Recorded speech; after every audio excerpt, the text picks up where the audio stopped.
Aïe aïe aïe, attention Philippe, le parapluie. Oh, c'est terrible. Allez Tino, allez. Allez mon grand. Allez mon grand. T'es grand aujourd'hui, t'es grand. T'es très grand. Dernier virage pour Julien Alaphilippe. Il va être proclamé, il va être acclamé, Julien Alaphilippe. Troisième victoire française. Et là, à la coup sûr, et le héros s'appelle Monsieur Pierre Rolland.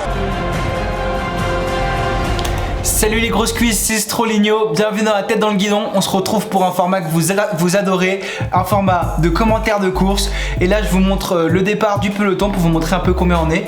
On vient de me voir passer là, hop, avec le casque blanc, les maillots bleu turquoise.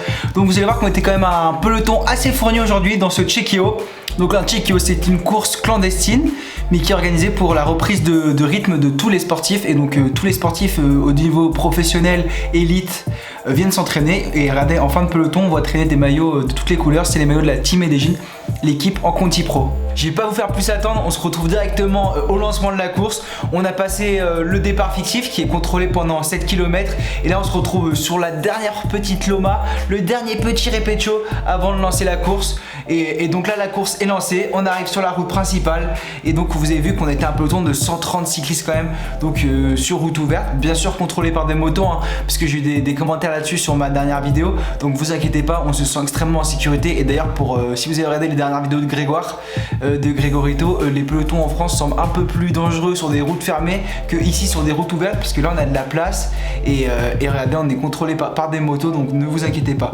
Donc là il faut savoir que la semaine dernière, donc c'était la semaine dernière pour moi, je m'étais envoyé une grosse semaine en charge d'entraînement. De toute façon là les prochaines semaines on travaille avec Watios et le but c'est de faire monter un pic de forme. Et donc on vous fera une vidéo pour vous expliquer comment marche la forme. Il faut forcément passer par une forte charge de travail, et donc c'est ce que je fais en ce moment. Et donc forcément les jambes sont lourdes en ce moment, mais c'est pas une excuse, les jambes sont lourdes, mais vous commencez un peu à nous connaître. Nous on est des grosses cuisses hein, les mecs, on est comme vous, donc quoi qu'il arrive on essaie de tout donner pour être devant.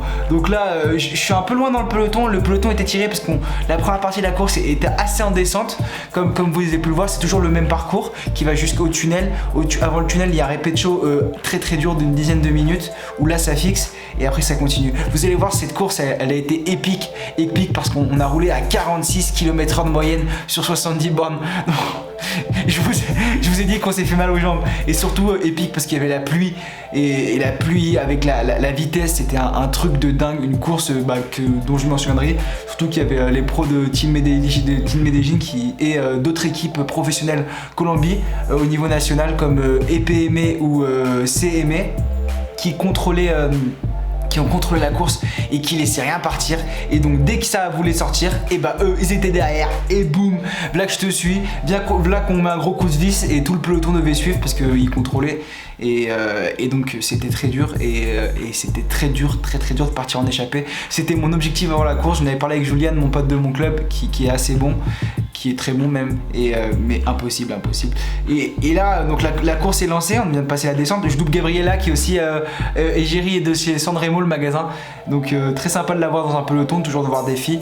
Et dans la première partie c'était possible de suivre pour elle, et dans la deuxième partie ça commençait à visser vraiment fort, et forcément ça devient beaucoup plus compliqué pour elle. Mais c'est déjà extrêmement bien qu'elle vienne se frotter ici avec des hommes, et enfin le cyclisme colombien féminin est ultra développé, et ça serait magnifique que ce soit pareil en France.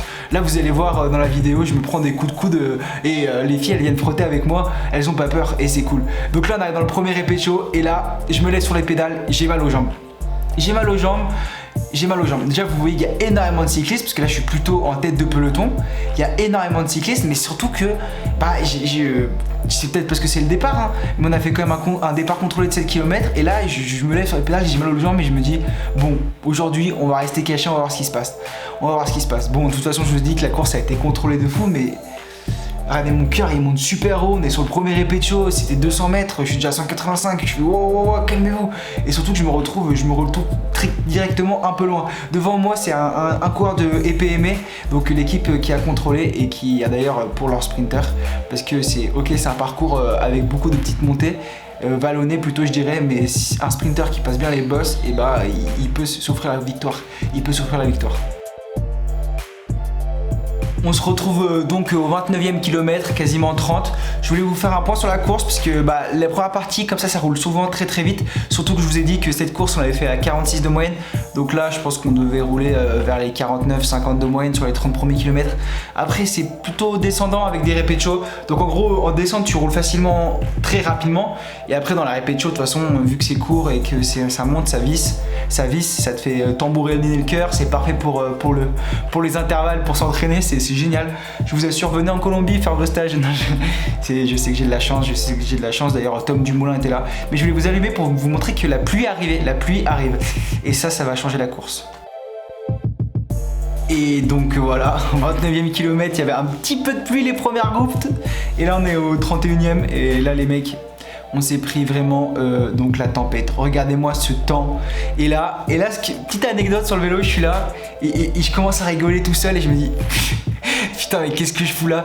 J'ai 20 ans, je vois mes potes en échange, ils kiffent, ils font la fête, ils voyagent et moi je suis le seul mec, il se lève à 5h30 du matin pour aller se faire sa course sous la pluie avec des Colombiens. Regardez, je dois le vélo de la caméra sinon on voit rien.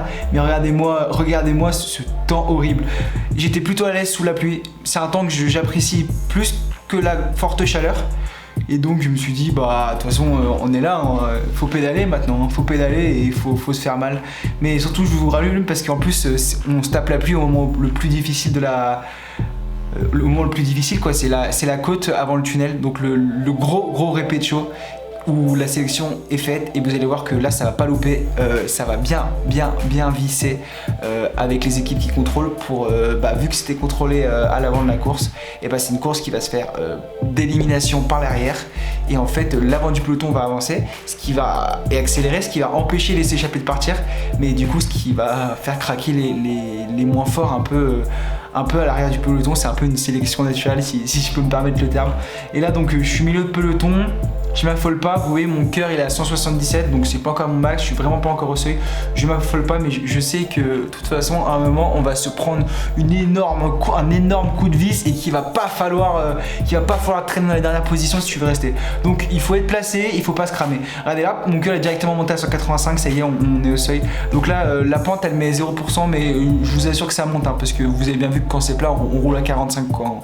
On roule pas à 28 donc là voilà ça se réactualise mais voilà on est dans la montée, c'est sous la pluie et là je veux pas vous montrer ma tête mais à ce moment là t'es au seuil sous la pluie, je commençais à baver, c'est comme les vrais cyclistes, à être à fond comme les pros et là regardez hop, ce que je vous ai dit, la section elle se fait par l'arrière et là on voit les gars qui se garent, il y a des trous qui se font et d'où l'importance d'être placé même en montée parce que on n'est pas sur une montée costaud, on doit être à 2, 3, 4%, ça vise fort mais du coup faut quand même être placé parce qu'il y a un minimum d'aspiration qui joue et donc voilà, monter au seuil un peu plus que le seuil, peut-être là je suis à 192 BPM, je me fais très mal. Et regarde, encore un trou, il faut que je le bouche et petit à petit, je sais pas si vous avez vu, j'étais loin dans le peloton et petit à petit, à force de boucher les trous et de voir les mecs qui craquent, je me retrouve de plus en plus haut dans le paquet, même si vous allez voir que je vais avoir du mal à passer dans le premier groupe parce que ça roulait particulièrement fort aujourd'hui. Comme je vous l'ai dit, il y avait 3 équipes professionnelles niveau national qui contrôlaient,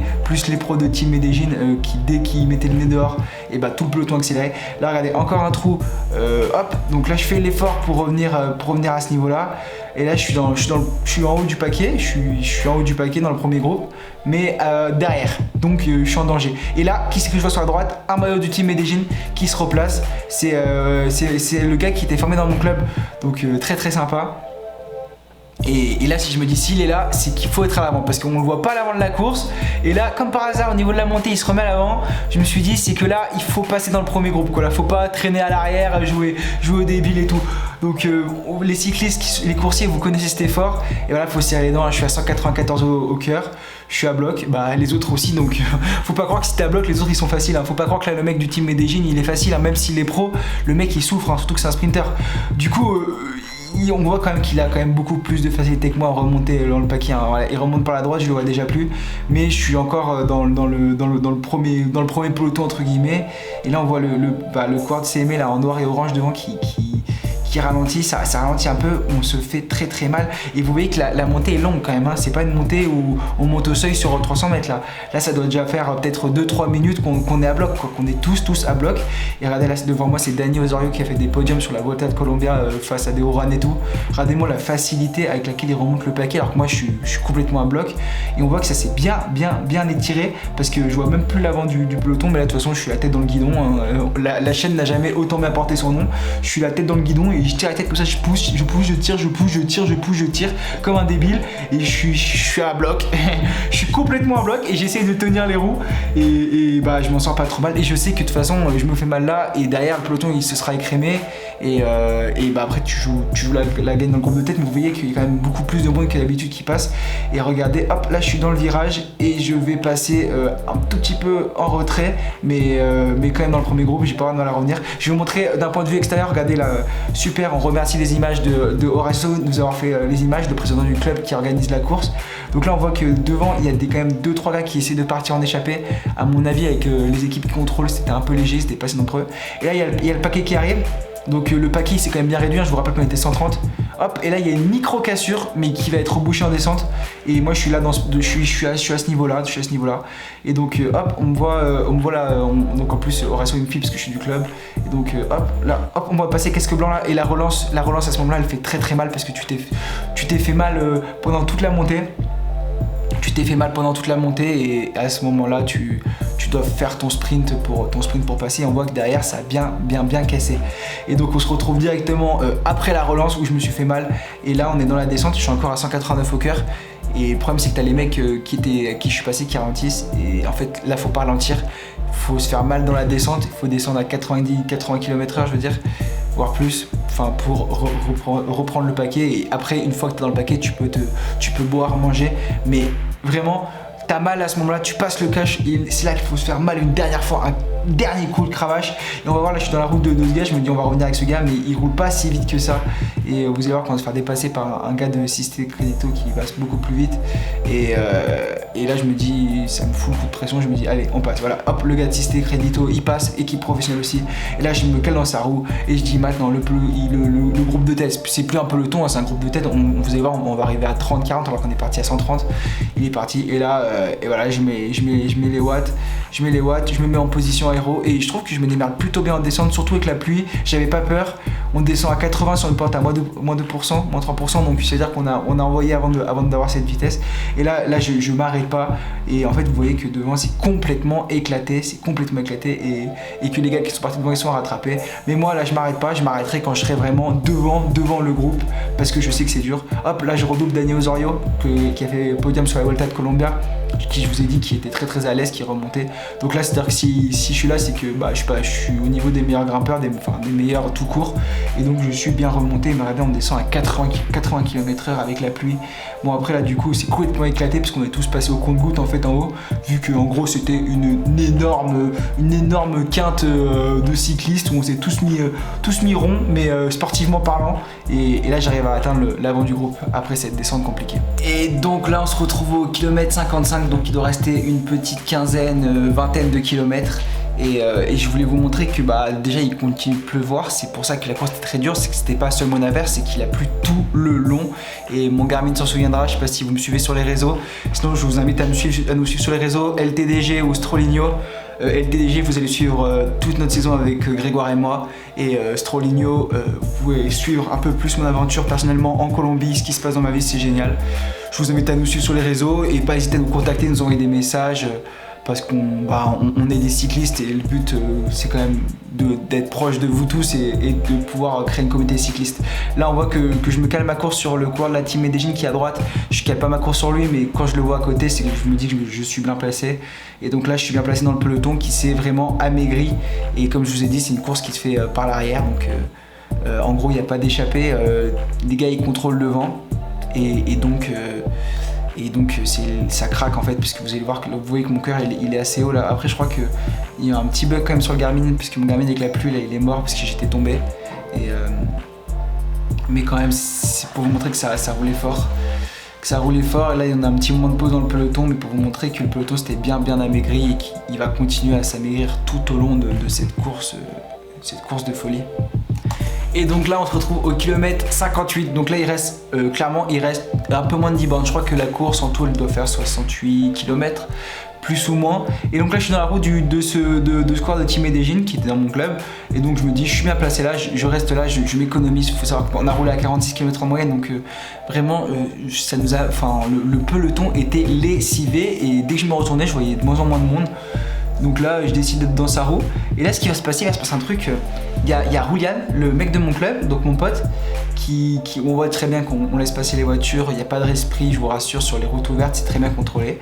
Et donc oui, Julian il est bien à mon niveau. Et là il me dit detrás, enfin adelante. Là je me dis il faut attaquer. Et donc là du coup j'attaque. Je mets pas tout, mais j'attaque. Il me dit faut attaquer. C'est vrai qu'il y avait un moment où tout le monde était fatigué. Généralement quand tout le monde est fatigué, c'est à ce moment-là qu'il faut attaquer.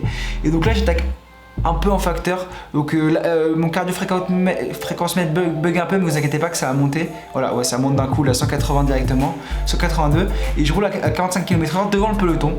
Sauf qu'il va se passer un truc, c'est que je pensais que Julien allait m'accompagner, et Julien ne m'a pas accompagné. Il me disait juste adelante, genre pour me replacer dans le peloton. Mais alors que moi je me trouvais bien placé, j'étais dans la roue du Team Medellin, j'étais très bien. Et donc j'ai attaqué, et là je me retrouve tout seul comme un con devant le peloton. Et vous connaissez l'âme d'un cycliste. Bah là, de toute façon j'avais mal aux jambes, je vous ai dit qu'avant de partir j'avais mal aux jambes. Et que le peloton a vissé tout le long.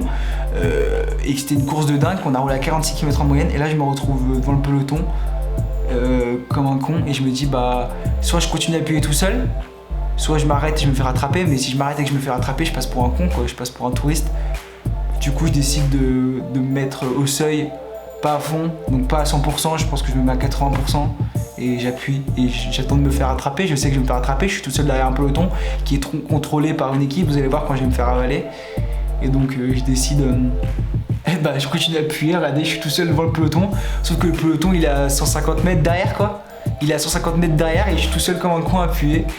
Mais bon, je me dis de toute façon tout ça ça sera des efforts que je saurai refaire après, mais... Et j'avais pas les jambes pour partir en fait, j'avais pas les jambes pour partir de ce peloton et je passe un peu pour un guignol. Mais du coup j'essaie de moins passer pour un guignol possible du tout. Du coup je reste comme ça dans le peloton. Là vous voulez voir que je me fais contrer par un gars.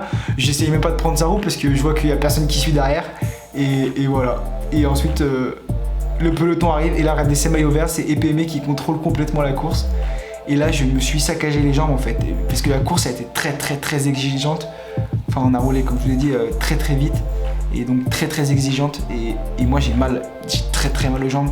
Et cette attaque mine de rien qui a servi à rien, un coup d'épée dans l'eau, va me condamner pour la fin de course, enfin me faire souffrir tout le long parce que derrière derrière ça va visser parce qu'on va amener le sprint au final et moi je vais vraiment souffrir à l'arrière du peloton, vous allez voir ça. Et donc me voilà dans les roues et derrière on entame directement un autre petit répétition, donc une autre petite montée où ça va visser encore très fort parce que comme je vous ai dit ça faisait que visser pour pas que ça sorte. Comme ça on arrive au sprint de finale et EPME ils plaçaient leur sprinter. D'ailleurs vous allez voir que leur sprinter ils gagnent même pas, ils nous ont gâché la course pour pas grand chose. Et là je vous remets dans un répétition un peu plus loin pour vous montrer que, enfin même pas dans un répétition en fait on est sur du plat et que je suis à 188 au cœur et que en fait je douille parce que j'ai fait cet effort inutile et dans les derniers kilomètres et là forcément ça visse pour le sprint. Et moi je douille, là je suis tout derrière le peloton, j'essaie de remonter dès que ça ralentit un petit peu, dès que ça redescend je remonte. Là je vais me placer au niveau de Roulienne là en casque orange, mais je peux pas aller plus haut dans le peloton, ça roule très fort et je suis à 190 au corps alors que ça monte un petit peu et je me suis fait mal. Je suis content d'être fait mal parce que c'est le but du cycliste. Mais là c'était vraiment un coup d'épée dans l'eau pour la fin de course quoi. Et c'est parce que Julien il m'a dit, j'ai mal compris. Regardez le peloton comme il est étiré. On n'est pas beaucoup, hein. Je pense qu'on doit être une quarantaine de coureurs les potes. Hein. Vous avez vu comme c'est étiré? Et là on arrive carrément au 65e kilomètre. Et donc je vous remets là pour vous montrer qu'en fait mon cœur depuis mon attaque il est pas redescendu et parce que ça visse depuis que ça m'a récupéré ça visse et que je douille. Et là qu'on est en montée. Et donc en montée ça vise 2 fois plus parce qu'il y a des mecs qui essaient de partir. Du coup vu que les mecs ils essaient de s'échapper, EPME ils contrôlent, du coup ils fondent tous dessus. Et du coup nous derrière le peloton on veut tous suivre, du coup on fait tout pour suivre mais du coup on se fait péter le cœur quoi. On se fait péter le cœur et donc là on voit que le peloton il s'est bien tassé. parce qu'on est en montée et vous allez voir que dès qu'on repasse sur du plat sur la descente, il s'étire parce que ça visse. Et allez hop, on arrive en haut du répétition, tu crois que ça va se calmer et non, bam. Mais là que je te mets un sprint, une relance en haut pour bien étirer tout le peloton. Et regardez, ça veut, je pense que ça veut partir un peu à gauche et moi je me fais avaler parce que vraiment là j'avais plus rien et j'avais du mal à tenir les roues. Alors que c'est des courses où je me sens plutôt à l'aise, mais le fait d'avoir attaqué comme ça, je pense que c'est là où il manque du rythme, de l'expérience, c'est que je me suis complètement cramé. Et en fait, je pense qu'après avoir lancé mon attaque, quand j'ai vu que personne ne suivait, j'aurais dû directement me relever, prendre un peu mon ego de côté, mettre mon ego de côté. Mais bon, on est tous cyclistes, on ne veut pas passer pour des tocards. Du coup, bah, j'ai continué et je me suis cramé.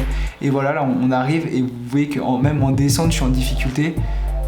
On est sur du plat, un peu faux plat descendant, je suis à quasiment 190 au cœur, les mecs, je suis complètement KO. Et là, les gars, ils arrêtent de pédaler, et donc c'est ce que on vous dit souvent, quand les mecs ils commencent à ralentir, et que t'es derrière, c'est ce moment-là qu'il faut que tu fasses l'effort un peu plus que les autres pour remonter. Et là, on est dans la descente, et là, en fait, il y a personne derrière moi, je suis derrière le peloton, quoi. Et j'essaie de remonter comme je peux, sauf que mon cœur, il est encore super haut, donc il faut que je fasse baisser mon cœur, mais que je remonte des places. Regardez comme ça tire le peloton. Et d'ailleurs, je suis plus très lucide dans la descente. Là, on est à 80 km/h. Ce coureur là, il se décale un peu sur moi. Je passe par la gauche. Je descends super vite, là, 82 km/h. Là, je fais un écart. Regardez, je fais un écart, un petit écart. Là, je me dis, oulala, je suis complètement KO. Là, je suis complètement KO. On va arriver au sprint au final. Qu'est-ce que je vais faire, quoi? J'ai plus rien. Bah, de toute façon, je vais tout donner. Hein, je vais tout donner. Mais qu'est-ce que je peux faire? Je suis dans le dur. Même en descente, je suis dans le dur. Et là en plus on finit la descente et directement ça revisse, ça garde de la vitesse. Mon cœur il descend pas tellement là, je suis un peu descendu mais c'était vraiment une fin de course très compliquée où je me suis fait péter le cœur, mais c'est cool parce que c'est un bon entraînement. Et donc là on se retrouve dans le dernier répétition, donc le sprint final, je vais vous le commenter comme ça. Vous pouvez voir que bah en fait je suis à l'arrière du groupe vu que j'ai subi et du coup je dois slalomer là, je slalome entre les cyclistes pour remonter des places et qu'on voit déjà un groupe d'une dizaine de coureurs qui s'est échappé devant et que je suis pas dans le groupe de tête forcément parce que j'étais mal placé, j'étais à l'arrière, je souffrais, mais je donne quand même tout, je me fais dépasser là par la gauche, j'essaie de prendre sa roue et je fonce et je le passe. Et je le passe, il n'y a pas beaucoup de cyclistes devant moi, il n'y a pas beaucoup de cyclistes. Ce dernier répétition, il monte pas fort, mais il fait très mal. Et je pense que je suis parti de super loin, donc c'était dur de faire un bon résultat. Mais je suis complètement KO et je mets toutes mes forces dans ce dernier sprint. Mais en fait, j'ai plus rien, les mecs. J'ai plus rien. Et là je vois que bah, je me fais déposer, je perds une place par là, une place par là, mais mon cœur il est à fond. Vraiment les potes, je me suis mis carpette sur ce sprint. Et d'ailleurs regardez comment je finis. Je ne vais plus droit en fait. Et c'est pas simulé hein. Là la GoPro là, le boost, donc elle ne doit pas bouger normalement. Et là vous allez voir que voilà, vraiment j'arrive plus à rouler droit, je suis mort de chez mort. Mais en tout cas une super course où j'ai pris vraiment énormément de plaisir. Je termine dans le top 20. Dans le top 20 quand même, je sais pas exactement ma place, je dirais entre 15 et 17ème. Donc c'est ce que m'a dit Orlando, celui qui fait la place. Donc je suis assez content parce que c'était vraiment la course la plus dure de ma vie pour le moment. Et c'était vraiment une course où je me suis fait péter le cœur. Donc en tout cas, j'espère que vous avez kiffé ce format. Comme d'hab, les mecs, l'espace commentaire, il est fait pour qu'on échange, pour qu'on discute. Apprenez-moi des choses, apprenez de ce que je vous dis, de ce que je vais pu voir. Mais en tout cas, j'espère qu'on va se retrouver rapidement dans une nouvelle vidéo de course. Donc les mecs, je vous laisse vous abonner, je vous laisse mettre un commentaire, mettre un j'aime et nous donner de la force au max. Et on se retrouve dans les roues en France ou en Colombie. Ciao les mecs!